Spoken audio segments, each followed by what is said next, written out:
Assalamualaikum. The author argues that many of the major global conflicts and political events of the 20th century were driven by a hidden agenda, the pursuit and control of oil. The Anglo-American interests have used the economic and military power to secure control over the world's oil reserves. This has been the primary motive behind events ranging from World War I to more recent conflicts in the Middle East. The author discusses how oil has been used as a geopolitical weapon. Oil is not just a commodity, but a crucial instrument of world domination. He traces the history of how the UK and later the US realized that controlling oil gave them unparalleled power over other countries' economies and military capabilities. The book presents a revisionist history suggesting that the conventional explanations for major wars and political upheavals are incomplete. It argues that oil interests and financial cartels have often operated covertly, influencing or even instigating conflicts to maintain the economic and political dominance. A significant part of this book focuses on the post-World War I era and the creation of the petrodollar system, which mandates that oil must be traded in US dollars. This system was a deliberate strategy to ensure global demand for the dollar, strengthening US economic hegemony and allowing it to exert financial control over other nations. The author provides specific historical examples to support his claims. For instance, he links the UK's actions in World War I to its desire to secure Middle Eastern oil supplies. Much later on, the overthrow of Iran's Prime Minister Mohammad Mossadegh in the 1950s was a move to protect Anglo-American oil control. The author alludes to the idea that the long-term strategies have created a global power structure designed to serve a select elite. He suggests that this system relies on military intervention, financial manipulation, and even psychological operations to maintain its control. This book gives several examples of Anglo-American meddling in other countries to secure or monopolize oil resources. There are often the hidden motives behind major political events. For example, in the early 20th century, Germany planned to build a railway from Berlin to Baghdad. This project was a significant threat to British control of the seas because it would have given Germany direct land access to the oil-rich Middle East, bypassing British naval dominance. Britain's opposition to this railway was a primary, though often unstated reason for its increasing antagonism towards Germany in the years leading up to World War I. The British government saw the railway as a strategic threat to its future access to oil, which was becoming vital for its navy and industrial economy. In the early 1950s, Iran's democratically elected Prime Minister Mohammad Mossadegh nationalized the Anglo-Iranian Oil Company, which was a British company that controlled Iran's oil.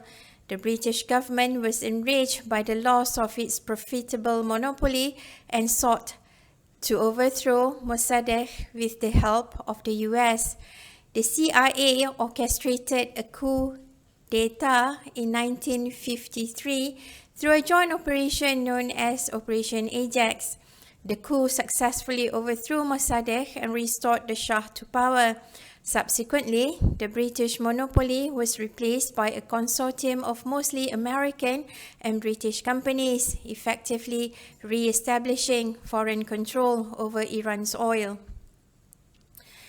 The author frames the Suez Crisis as a conflict over energy control. After the US and UK withdrew funding for the Aswan Dam, Egypt's President Gamal Abdel Nasser nationalized the Suez Canal, which is a crucial gateway for shipping oil from the Persian Gulf to Europe. UK and France, in a joint effort with Israel, invaded Egypt to regain control of the canal. The US, however, publicly condemned the invasion and used its financial leverage to force the UK to withdraw its troops. This was the pivotal moment where the US began to supplant UK as the dominant power in the region, asserting its own control over global oil flows.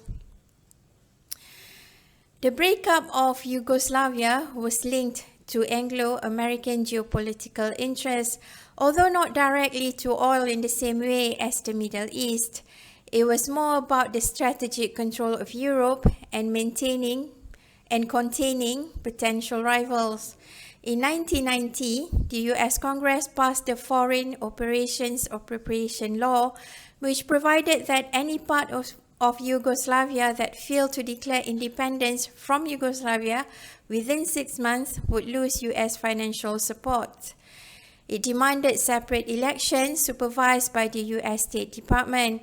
The Bush administration demanded the dissolution of the Yugoslav Federation, lighting the fuse for a series of Balkan wars.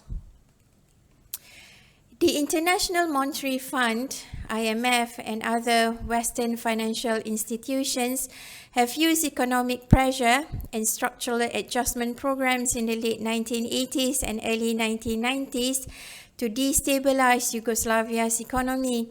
By imposing harsh austerity measures and forcing privatization, these policies exacerbated ethnic and regional tensions, making the country ripe for conflicts. The US is the largest shareholder and a key influencer in IMF. It has been known to use its power to promote policies that it claims would stabilize the country's economy, but have actually harmed developing countries. This influence is often exerted through the conditions attached to IMF loans. The US uses IMF as a tool to dominate the economies of developing countries. Its foreign policy has relentlessly pursued global control over oil and the financial systems that manage it. The IMF is a key instrument in this strategy. Critics have argued that IMF policies are a form of neo-colonialism. Rather than directly invading or colonizing other nations, the US uses IMF to exert control.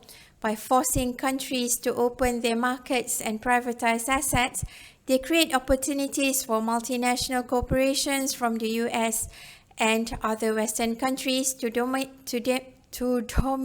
these economies, which benefits the US in its corporate interests at the expense of the developing country's economic sovereignty and social well-being. The author contends that this process is a modern form of financial colonialism, where countries are kept in a state of perpetual economic dependence. Here is an example of how IMF policies have devastated developing countries. Yugoslavia's GDP sank by 7.5% in 1990 and another 15% in 1991. Industry production plunged 21%. IMF demanded wholesale privatization of state enterprises, resulting in the bankruptcy of more than 1,000 companies by 1990 and more than 20% unemployment rate. IMF ordered all wages frozen at the 1989 levels, while inflation rose dramatically, causing real earnings to fall 41% by the first 6 months of 1990. By 1991, inflation was over 140%. The IMF plays a direct role in the Anglo-American strategy for controlling global energy resources. Countries with significant oil or other strategic resources are partially susceptible to this type of financial pressure. By controlling a nation's economy through debt and imposed policies, the US can ensure favorable access to its resources and prevent the company from aligning with rival powers. The IMF is a non-military arm of a broader geopolitical strategy to maintain global hegemony by controlling resources and finance. I learned a few new facts from this book. Did you know that the US not only played a role in overthrowing Mossadegh and reinstalling the Shah, but also later played a role in communists coming to power? I took a while to process some of the information in this book. I'm no longer surprised by the evil and greed of the elite who would do anything to secure their interest, influence, and profits. They don't care what pain they inflict on ordinary people, most of whom are clueless about the power game that the elite plays. This book is definitely a must-read. You can get it using the link in the description. If you like listening to me babbling about books, please subscribe and turn on notification. Thank you.